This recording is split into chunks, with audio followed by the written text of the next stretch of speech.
Anacostia River will be swimmable and fishable until toxic chemicals in the river's bottom are cleaned up. The District Department of Environment has started a study to look at cleanup options, and hundreds of people have signed a petition asking the cleanup to get underway by 2017. If elected mayor, will you support this initiative and how? The answer is yes, I will. But again, going back to my prior answer about the two rivers, the District of Columbia alone cannot clean up those two rivers because, as was pointed out, only 18–20% of the Anacostia rivers in the District of Columbia. Most of the pollution is being produced by Maryland. And so whoever's mayor needs to be able to work with the governor of Maryland and the governor of Virginia to take a comprehensive approach to this. And it's tough in Maryland because in Maryland, you have a lot of the runoff coming from those industry that they have upriver. The chicken farms are one of the worst polluters up in Maryland, where all the runoff from the chicken stuff goes into the river. And you need to be able to get that stopped. And we are going to have to demand that Maryland put in place strict laws to stop the pollution that's going in, because otherwise we can do all we can do in our part of the river, and all that flowage comes down and pollutes it again. So it's never a single district approach. Same with the Potomac River.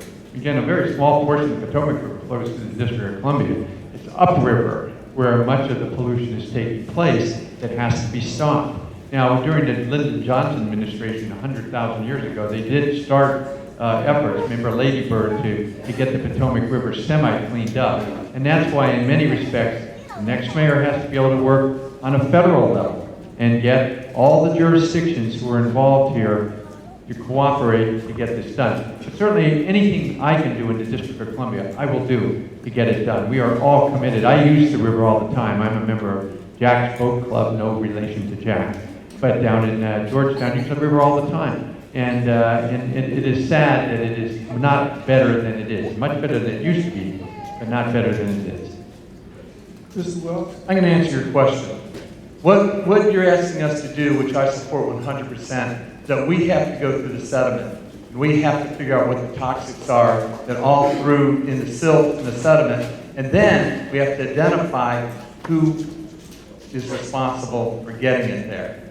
And then we have to open up and we have to sue or cut deals in order for reparations for what it costs to clean it up for the corporations that put it there. Now that's going to be politically tough, because you're going to need someone, A, who's not beholden to the corporations that we're going after in order to say you have to pay for the cleanup of the silt and the sediment.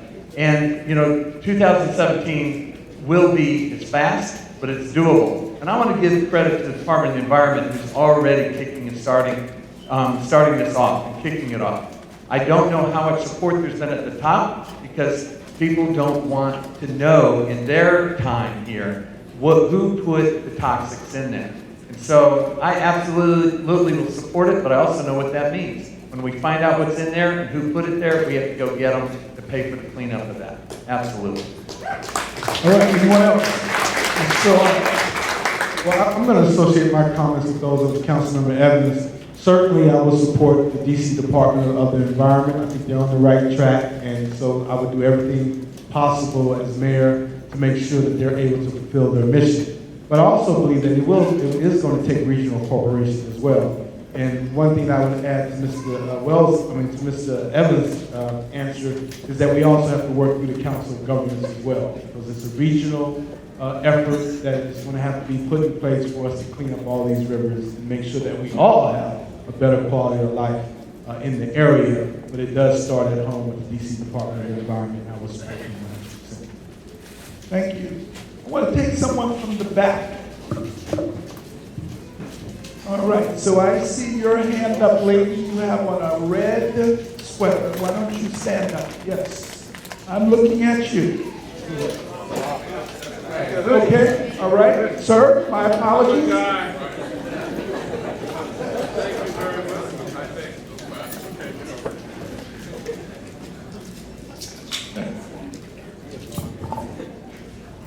Go off. Hi, my name is Robert Robinson. I'm from Ward 1. I'm a solar energy activist, member of DC Solar United Neighborhoods. My question goes to the members as to who's going to try to resurrect the sustainable DC plan that the community worked to design. For those of you that don't remember, in 2011 we got together and spent over a year in meetings to lay out issues that we wanted. From the community perspective, most of the issues that we put on the table got taken off the table by the former DC Office of Planning head. There was a meeting last week with the administration in which we learned that the plan had been changed again. For example, there is no mention whatsoever of energy in the DC Sustainable Plan. Okay, sir. What I'd like to know is, will any of you do anything to stop us from getting bamboozled in these public charades? Thank you, gentlemen. Thank you. As mayor, yes, I will. And I would like to get your name before I leave here today. And we can arrange a meeting. And regardless of what happens on April 1st, I would be glad to meet with you and your group, find out what happened, and then move forward to implement the changes that you've been talking about. The former planning head, as you know, Harriet Dragoni, is gone. And and I agreed with her on some things, disagreed with her on most. And so we will have some new people in that office, and hopefully some new people starting in January, and we can move ahead on the ideas that you've put out there. So before you leave, definitely give me your card. Other candidates? And absolutely, Rob. And that's why the approach has to be not just what's in that plan. Anything that makes us a lead city has to be a part of it. And those things that you talked about, certainly sustainable energy has to be a part of that, expanded. But also, just to pick up on the last point, it's not the Council of Governments, it's not Maryland and Virginia. When we go into the river, especially right out here, we find that Washington Gas has more coal tar that's in the sediments. We have to be willing to go after Washington Gas. There's PCBs in the river up by the Benning Road Pepco station. That is our utility. So we don't have to wait for Maryland and Virginia and COG to go after the folks to pay for the cleanup of this river. What you're talking about is it will extend for years, and it'll be on to the next elected officials to solve these problems, where we have to do it while we're here. Faith, go ahead. We have to demand that the federal government clean up this disaster. It's their responsibility. They have to do it.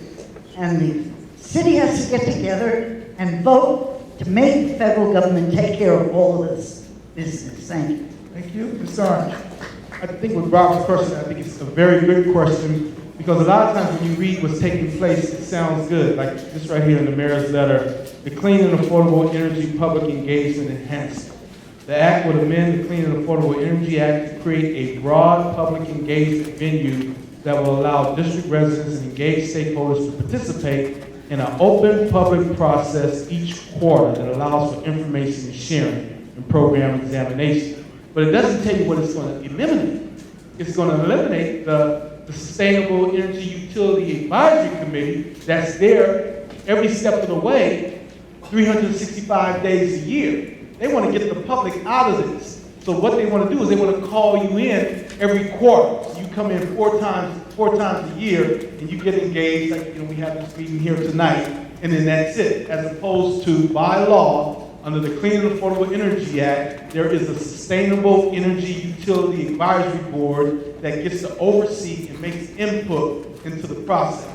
But now this governor's gotten to the point where they're being clever and saying, oh yeah, we're going to have this little engagement here, but they're trying to get the people out of the way while they move forward, and they do not fulfill the promises that have been made to get us to where we are today. Mr. Allen.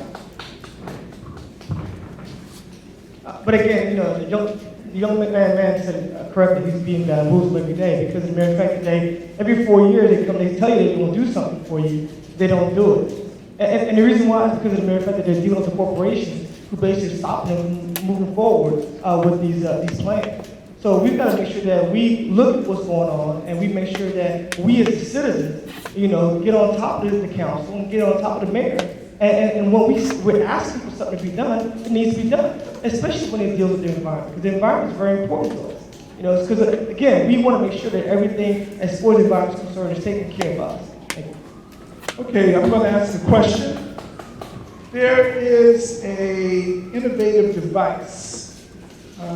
It's It's called the Bandalong Litter Trap. And it was placed in the Watts Branch tributary of the Anacostia River in May 2009. Since that time, few additional litter traps have been installed. What will your administration do if elected mayor to fund and install more traps on the stream tributaries in Washington, D.C.?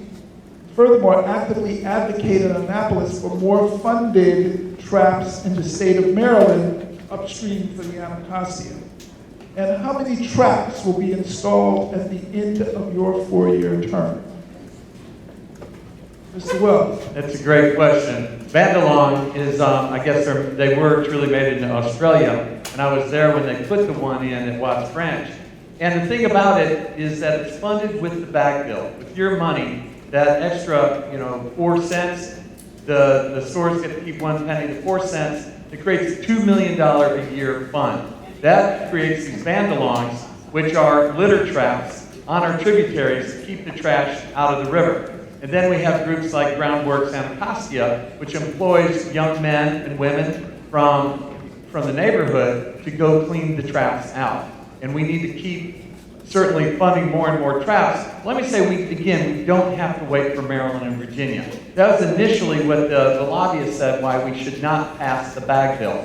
Well, what's Maryland and Virginia going to do? Well, I tell you what, we passed the bill, then you saw Montgomery pass the bill. Prince George's County tried to pass it. The state of Maryland said, well, you can't do that. But now this whole state of Maryland is looking at that. And that's how we fund our infrastructure for more bandalongs all up and down the tributaries. This can work. We're leading the way in DC with this. And I know that, we've got Julie Lawson and others here that are trying to bring Maryland along, and we'll get there. But we should have one on every tributary in Washington, D.C. if we don't yet.